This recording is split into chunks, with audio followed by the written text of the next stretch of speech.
राधे राधे, जय श्री कृष्ण। आप सभी का हमारे YouTube चैनल पर हार्दिक स्वागत है। आज की इस वीडियो में आप भैया पाचे की पूजा विधि का रसपान करेंगे।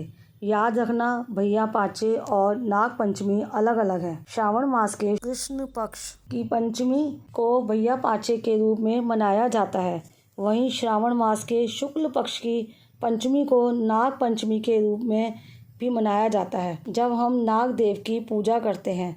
भैया पाचे के दिन पूजा और कथा कहने तक बहनों द्वारा व्रत किया जाता है।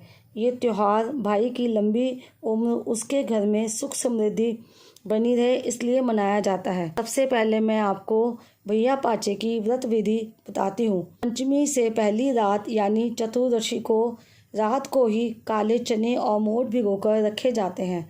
साथ ही अगले दिन के लिए पूजा और खाने के लिए कुछ पराठे बनाकर रखने हैं। ये जो व्रत और पूजा होती है, ये सिर्फ स्त्रियों द्वारा की जाती है, पुरुषों द्वारा नहीं। पंचमी को सुबह सिर धोकर स्नान करेंगे। पूजा के लिए थाली में सामान रखेंगे, जिसमें भीगे चने और मोठ, हल्दी, एक छोटा सा झूला होगा जो हम कलावे के धागे में 7 गांठ लगाकर बनाते हैं।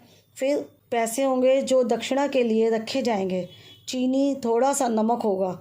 पूजा के लिए रात को जो पराठे बनाए थे वो भी हम रखेंगे। जल से भरा एक लोटा होगा, इसमें हम थोड़ा सा कच्चा दूध डालेंगे। ये थाली लेकर बहनें मंदिर या पार्क में कीकर के पौधे के पास जाती हैं। जहाँ पर कीकर का पौधा नहीं होता, वहाँ घर में या घर के आसपास कोई भी कांटे वाला पौधा हो, जैसे गुलाब का होता है, वहाँ पर भी जाकर ये कथा ली जाती है और पूजा की जाती है।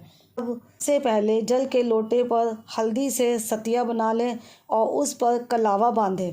अब पूजा शुरू करने के लिए सबसे पहले पौधे पर 7 या 14 बार थोड़ा थोड़ा करके जल चढ़ाएं। हल्दी का टीका लगाएं सबको, और स्वयं को भी आपके साथ पूजा कर रहा है उन सबको और खुद को भी हल्दी की बिंदी लगा लें। उसके बाद पेड़ के पास पूजा के लिए बनाए हुए पराठे लें जो हमने बनाए हैं, उसमें चने और मोठ रख कर चढ़ाएँ। फिर चीनी का भोग लगाएं। उसके बाद झूला, फिर जो डाल होगी उसके ऊपर झूला चढ़ा दें। झूला सावन के झूले का प्रतीक होता है। सावन के झूले पंचमी से ही डाले जाते हैं। इसके बाद पेड़ या साड़ी की टहनी की गांठ के ऊपर चने बोए जाते हैं। फिर अपनी साड़ी के पल्ले से अपने माथे और कीकर की टहनी को 7 बार छूकर कहते हैं, 8 झड़े मेरे वीर बड़े।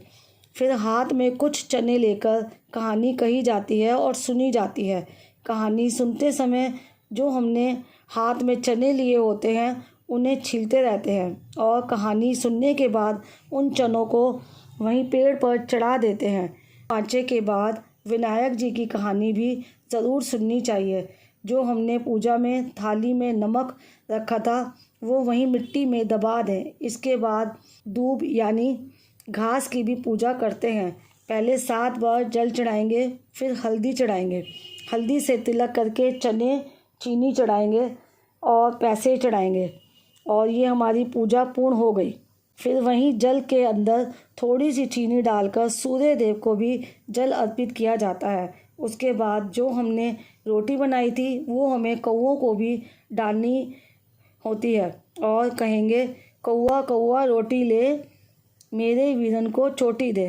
कौआ कौआ रोटी ले मेरे वीरन को चोटी दे, मतलब कौए तुम ये रोटी ले लो, मेरे वीरन मतलब मेरे भाई को चोटी मतलब लंबी उम्र दे।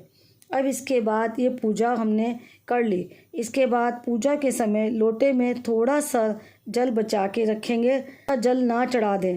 पूजा को करके जब हम वापस घर जाते हैं, घर के अंदर जाने से पहले जल बचाया होता है उसको मेन गेट के दोनों तरफ चढ़ाएं और दोनों तरफ हल्दी से सतियाँ भी बनाएं। घर आकर एक अलग थाली में चने या मोठ, मिठाई, फल और पैसे रखकर एक अलग लोटे में जल भरकर बायना निकालें और वो बायना अपनी सास, जेठानी या ननद को पैर छूकर दें। कुंवारी कन्याएं ये बायना निकालकर अपनी छोटी बहन को दें। लोगों के साथ जेठानी, ननद या छोटी बहन ना हो वो वायना किसी ब्राह्मण महिला को दे सकती है। शादी के पहले साल भैया पंचमी मायके में चुनरी ओढ़कर अच्छे से तैयार होकर की जाती है और वायने में जो सब चीज़ें बताई हैं उनके साथ कपड़े भी दिए जाते हैं। फिर ये वायना लड़की अपने ससुराल में ले जाती है और अपनी सास को देती है। इस दिन जो भी हम पहला कौर खाएंगे, जो भी खाना खाएंगे वो बासी खाना खाया जाता है। जो रात को हमने पराठे बनाए थे वही हम खाएंगे।